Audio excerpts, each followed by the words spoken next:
It is such an honor today to have Lem Garcia on the podcast. Lem is the owner and lead attorney at Lem Garcia Law, one of Southern California's fastest growing personal injury firms.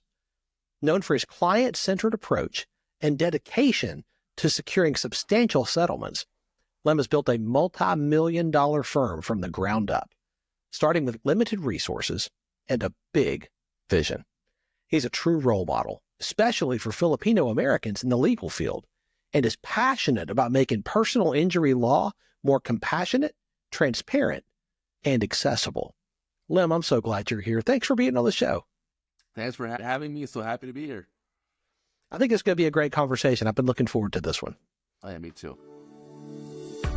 Welcome to Catalytic Leadership, the podcast designed to help leaders intentionally grow and thrive. Here is your host, author and leadership and executive coach, Dr. William Attaway. So let's start with this. I would love for you to share some of your story with our listeners, particularly around your journey and your development as a leader. How did you get started?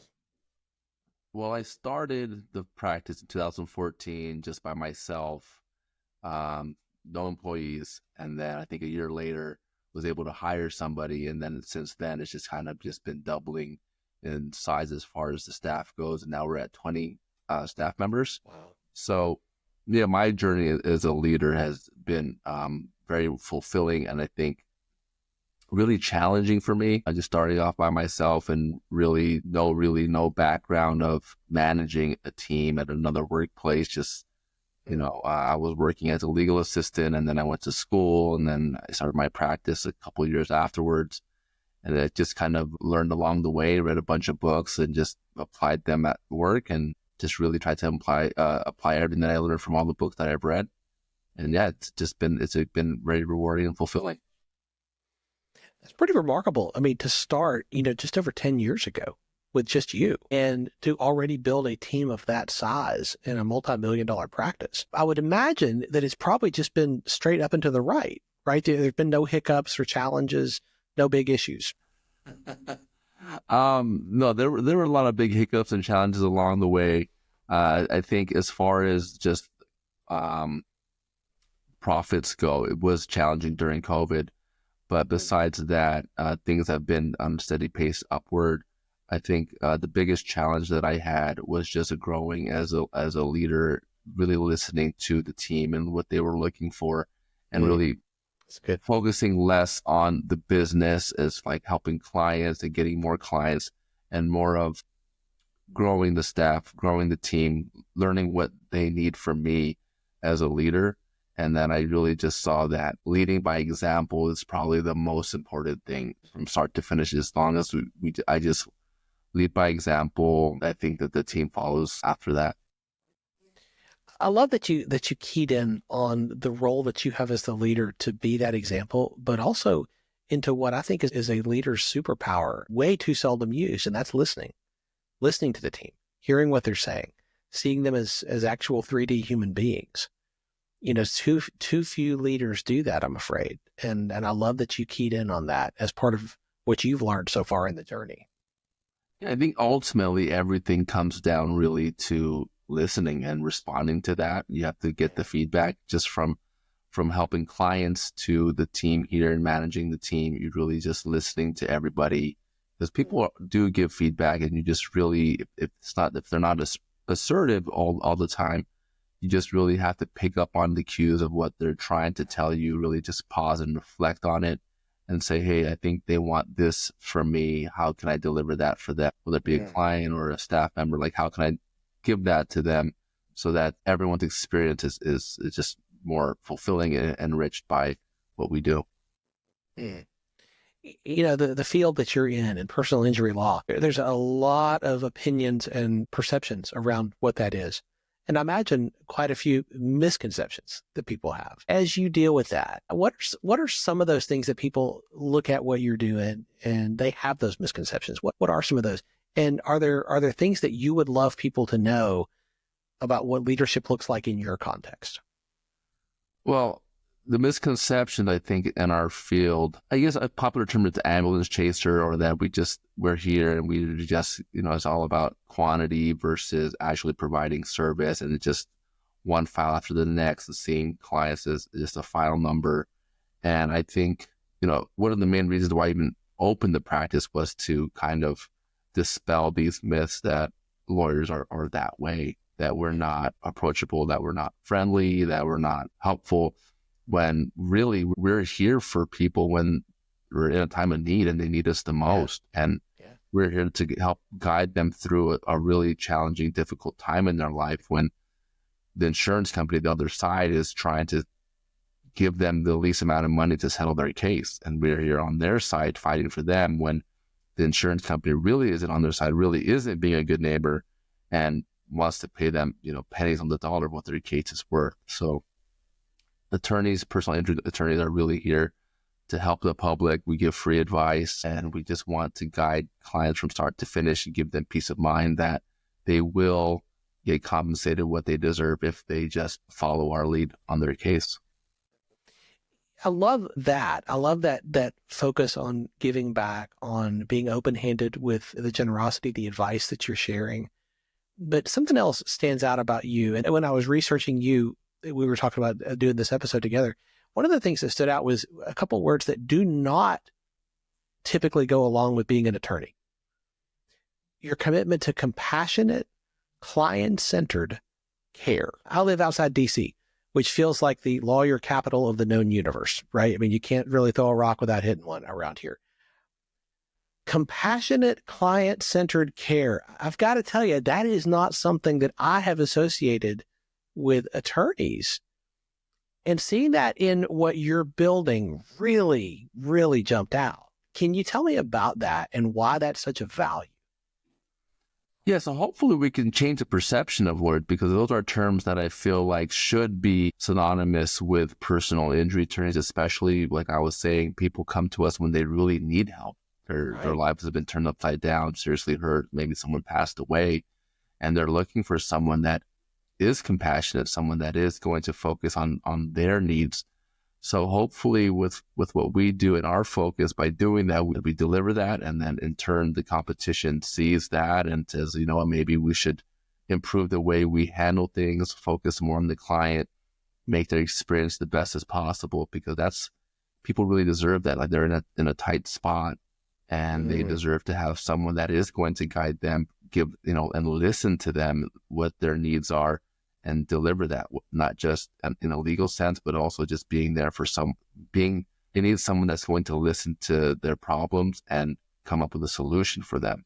So we've been focusing on that. And I think that's a big reason why, we've been able to be so successful, is that we really focus on providing the clients the best service possible. And then also at the end, the best results possible. I mean, the results are not just what it's all about. It's also about the service they receive from the beginning to the end. That reminds me of what one of my mentors told me years ago, that you want to criticize by creating. Get on the solution side of the problem. If you see a hole or a gap in culture, in your industry, whatever it is, don't just be critical of it. Create the solution. And that sounds like what you're doing in the field. And this is one of the reasons I was looking forward to talking, because I think that is what really makes a catalytic leader stand out. When you are saying, hey, I want to get on the solution side of this. I want to create something that other people will be inspired by enough to move toward it themselves. That's what it feels like you're doing in the personal injury world. Have you seen that? Have you seen other firms, other attorneys kind of leaning in as they watch what you're doing? Yeah, I think so. I think I've been seeing that. Like, when I started in 2014, that was really a big thing. Like what you said, is that instead of just complaining, just really be a part of the solution. And I wanted to be a part of that solution, where we're providing a service to the public. People have a resource that they can go to for guidance, where a firm that's going to be friendly, approachable, a firm that where you can call and you're going to have someone that's really listening to you and looking to help you with your case and give you what you're looking for, really. Yeah. And I wanted to deliver that, kind of just improve maybe just anything to improve the industry a little bit. I think that's happened because in 2014, firms weren't really focused on getting reviews online. And Right. I saw that gap there that like, okay, I think things are changing. People are more on their phone more often. Google reviews are getting more popular. Yelp reviews are getting more popular. Let me deliver great service and results, get a bunch of reviews online. And I think it'll be a good resource for the public, but then also just kind of improve how things are being handled. Because if we're getting cases in the area and things aren't, other firms are kind of impacted by that, or they're even seeing us grow, they'll say, hey, what are they doing over there? And they'll see our presence, our marketing material, and maybe it'll cause them to say, hey, maybe we should improve the service that we're delivering so that we can build a better business for ourselves. Often with growth, and you have experienced a significant amount of growth in the last decade. With growth comes the temptation and often the tendency to become more distant, more corporate, less personal. What are some things that you have been doing as the leader, as the owner, to make sure that growth does not compromise the quality of what you and your team do and the personal touch that is inherent in, like you say, in those moments when people come to you and they're in pain? They have been injured. How have you ensured that growth doesn't cause you to lose what makes that special? We do that by always just focusing on the personal touch, on the connection with the client and the quality that we're delivering. We're not always focused on growth. We need to expand. We need to grow, because you have to deliver the type of service that we're delivering consistently. You just can't grow at the fastest speed, because then the results begin to suffer. So the focus is always on just delivering the best service possible, the quality, and keeping that connection with the clients. And it's a bit of a push and pull where if you grow, then you start to lose it. But as long as we continue to focus on just having that connection with clients, and that's the most important thing. The growth can come second. We don't need to take over the whole California. We just need to make sure that we're helping one client at a time. I love that. A lot of the people listening to this episode are entrepreneurs. They are starting something or have started something. And as they are building and growing, are there things that you have learned as you have been building your practice from scratch that you think would be helpful for them to hear as they are in a similar vein in a building season? When you're building, really just have to stay positive and be willing to make sacrifices, knowing that things will work out in the end. Mm-hmm. If you don't believe that things will work out, that you start thinking negatively, then you're not going to be willing to do whatever it takes to make sure that your business goes in the right direction. So just continue to think positive, make the sacrifices, and just keep your head down and keep pushing. It's good advice, no matter what you're doing. I love that. There are aspiring lawyers who come from so many different backgrounds, many of them underrepresented backgrounds. Given where you have been and where you are and where you see yourself going, what advice would you give to them about carving out a path in the legal field while still staying true to their heritage and their values? I think ultimately that just comes down to being a genuine, authentic person, being yourself at all times. Don't try to meet other people's expectations of you. Just stay true to who you are. And that's going to come across in your marketing and in your personal interactions with people. And I think ultimately people really just trust people that are genuine, authentic people. They're not putting up a facade of who they are. They're just stay true to who they really are and represent their heritage and their cultural background. And just that really just helps build the trust. If you start to lose that, then I think you just, people might see that and then they say, well, I'm not really sure. There's something missing. Like, I'm not getting that. I'm not really getting who that person is. So just stay true to yourself. Love that. You have to lead in a different way at a higher level today than you did 5 years ago.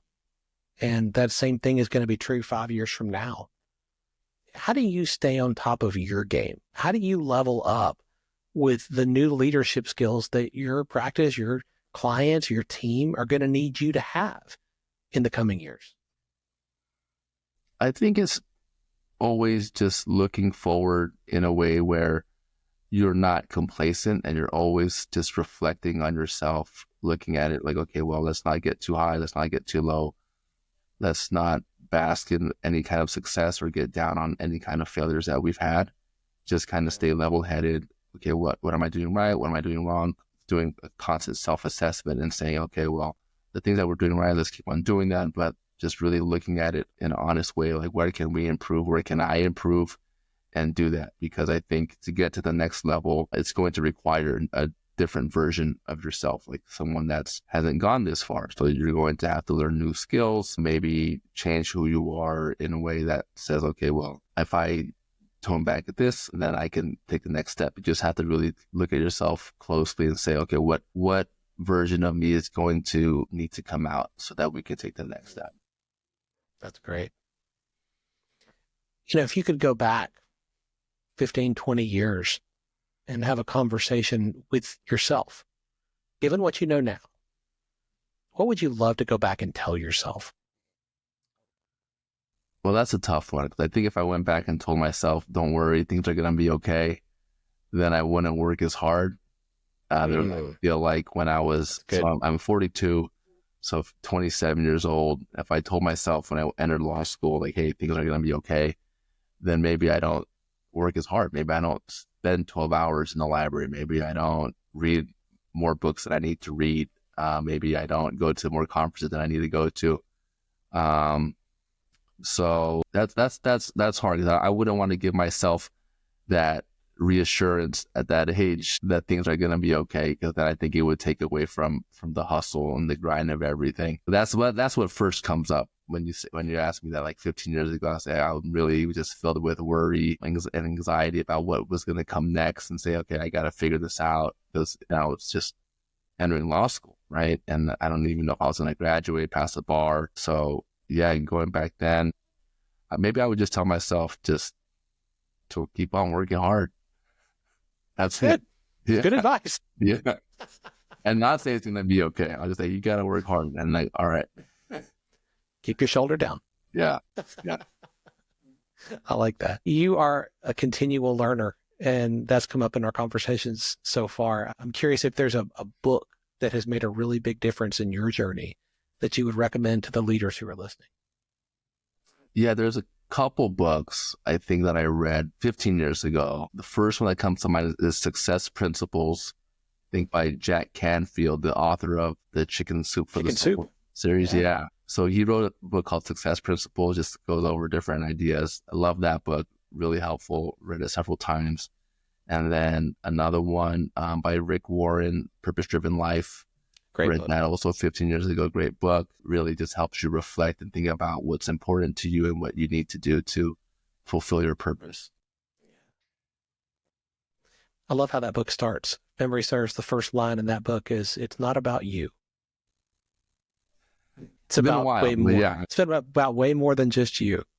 I love that perspective. And that is what I hear so much in what you've been saying, Lem, is that this isn't just about building your dream, your kingdom here. This isn't just about growth and a bigger practice. This is about being able to serve more people in that compassionate way, in that client-centered, caring way. And I got to tell you, if ever I needed a personal injury attorney, you're the guy I'd want to call, because it sounds like you are the person who would actually listen and who would care. And I would imagine many of our listeners feel the same. Thank you. I appreciate that very much. You're in California and I'm in Virginia, so I doubt that would work. But, Yeah, hopefully you never need anybody. That's right. This is the thing you hope, right? And this has been such a fantastic conversation. I've so enjoyed talking with you and hearing some of your story and what you've learned so far. I know our listeners are going to want to stay connected to you and continue to learn from you and more about what you're doing. What's the best way for them to do that? Well, you can follow us on Instagram at Lem Garcia Law, And you can also just contact me, email me, lem@lemgarcialaw.com. We'll have all those links in the show notes. Lem, thank you for your time, your generosity today in sharing from your journey. And I cannot wait to see what's next for you. Thank you so much for having me. Thanks for joining me for this episode today. As we wrap up, I'd love for you to do two things. First, subscribe to this podcast so you don't miss an episode. And if you find value here, I'd love it if you would rate it and review it. That really does make a difference in helping other people to discover this podcast. Second, if you don't have a copy of my newest book, Catalytic Leadership, I'd love to put a copy in your hands. If you go to catalyticleadershipbook.com, you can get a copy for free. Just pay the shipping so I can get it to you, and we'll get one right out. My goal is to put this into the hands of as many leaders as possible. This book captures principles that I've learned in 20 plus years of coaching leaders in the entrepreneurial space, in business, government, nonprofits, education, and the local church. You can also connect with me on LinkedIn to keep up with what I'm currently learning and thinking about. And if you're ready to take a next step with a coach to help you intentionally grow and thrive as a leader, I'd be honored to help you. Just go to catalyticleadership.net to book a call with me. Stay tuned for our next episode next week. Until then, as always, leaders, choose to be catalytic. Thanks for listening to Catalytic Leadership with Dr. William Attaway. Be sure to subscribe wherever you listen to podcasts so you don't miss the next episode. Want more?